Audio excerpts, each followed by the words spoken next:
Қыстың қамын жазда ойла, осындай шырын нектар сок, керемет сусынды бірге жасайық. Бір жасағаннан 10 литрдей шығады.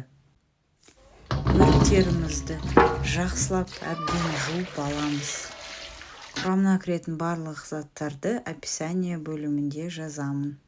Содан кейін осындай сүйектерін алып тастап, тазалап шығайық бәрін. Ыдысымызға салып,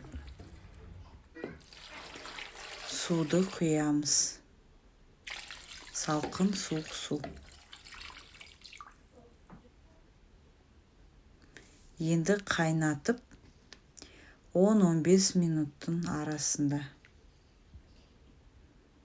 Содан кейін осындай погружной блендермен езіп аламыз.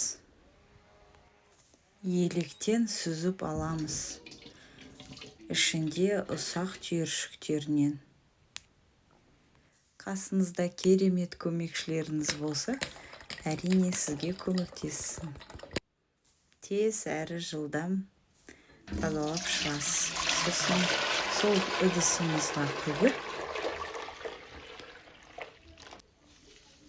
қантты үстінен салып, жақсылап араластыратын боламыз. Енді сәл қайнауға жеткіземіз, бірақ қайнатпаймыз. Үстінен шығатын осындай көбіктерін алып тастаймыз. Осылайынан сәл қайнатпай қыздырып, таза простерленген банкаларға құйып, закатка жасаймыз. Нағыз қыста рахаттанып тұрып ішетін сусынның бірі. Сіз де міндетті түрде жасап, жанұяңызды қуантыңыз.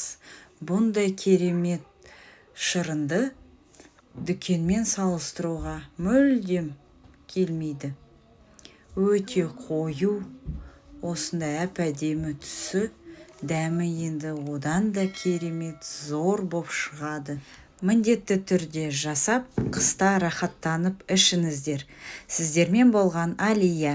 Видеома тіркеліп, лайк басып, комментария жазыңыз.